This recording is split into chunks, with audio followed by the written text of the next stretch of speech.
오늘은 기재부, 산업부, 중기부, 금융위 4개 경제부처가 함께 업무보고를 합니다.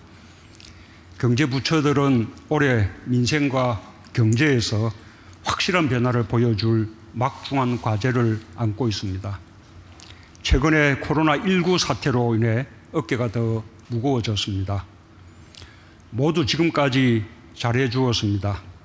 특히 지난해 세계 경기 하강과 일본의 수출 규제 등 대외적 도전에 맞서 적극적 재정정책과 선제적 정책 대응으로 경제 회복의 발판을 마련했고, 한편으로는 경제 구조의 근본적 전환과 체질 강화를 위해 혁신, 포용, 공정의 길을 중단 없이 달려왔습니다.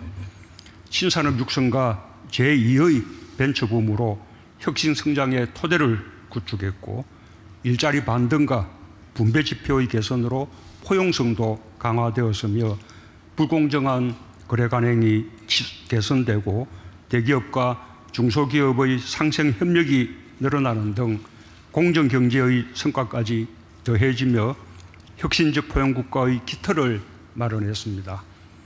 경제부총리를 중심으로 어려움을 극복하고 많은 성과들을 만들어낸 모든 경제부처와 소속 공무원들의 노고에 특별히 격려와 치하의 말씀을 드립니다. 그리고 더 어깨가 무거워진 올해 국민들께서 확실한 변화를 체감할 수 있도록 더 많은 노력을 기울여 줄 것을 당부하고 기대합니다. 지난해 경제부처의 활동 중 가장 뜻깊었던 것은 일본의 수출 규제에 대한 대응이었습니다. 정부, 기업, 국민, 민관이 혼연일체가 되어 단 한 건의 생산 차질도 없이 어려움을 이겨냈습니다.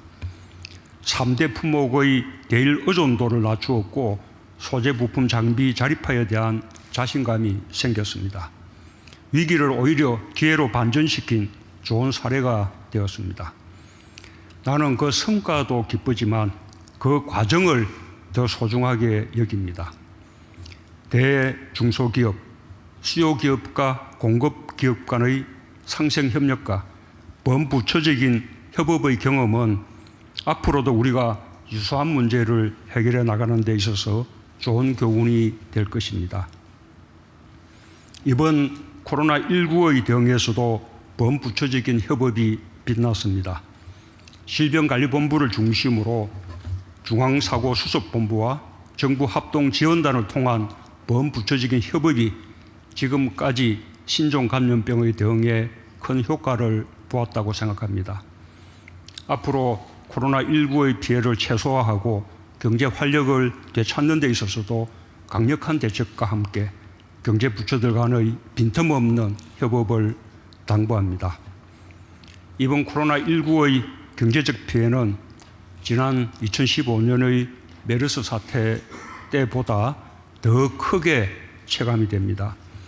불황이 장기화되면 우리 경제뿐 아니라 민생에도 큰 타격이 될 것입니다. 그야말로 비상하고 엄중한 상황입니다.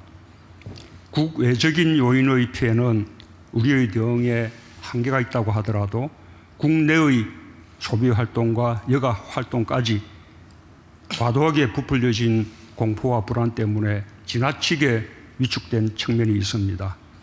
이제는 국민의 안전을 지키는 한편 경제 활력을 되살리는 데 전력을 기울여야 할 때입니다. 정부는 끝까지 긴장하며 방역에 최선을 다할 것입니다.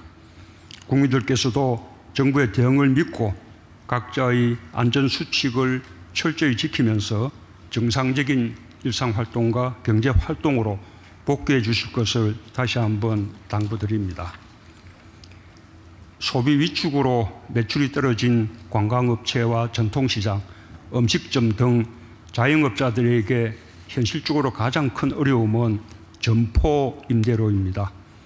지금 전주시를 비롯한 일부 지역에서 코로나19의 피해를 함께 극복하기 위한 건물주들의 자발적인 상가 임대료 인하 운동이 일어나고 있습니다. 착한 임대인 운동에 깊이 감사드리면서 범정부적인 강력한 지원과 함께 상가 임대인과 임차인 사이에서도 상생의 노력이 함께 펼쳐지기를 바람하지 않습니다. 국민들께서도 적극적인 소비 진작으로 호응해 주시기 바랍니다. 오늘 업무보고 준비에 수고 많았습니다. 혁신 성장, 흔들리지 않는 산업 강국, 디지털 경제, 혁신 금융을 위한 정책들이 잘 준비되었습니다. 더욱 중요한 것은 실천입니다. 부처무 보고는 대통령에게 보고하기 위한 것이 아니라 국민에게 보고하는 것이며 실천을 다짐하는 것입니다. 준비한 정책 방안들이 잘 실천되어 반드시 목표를 이룰 수 있도록 끝까지 최선을 다해 주기 바랍니다. 감사합니다.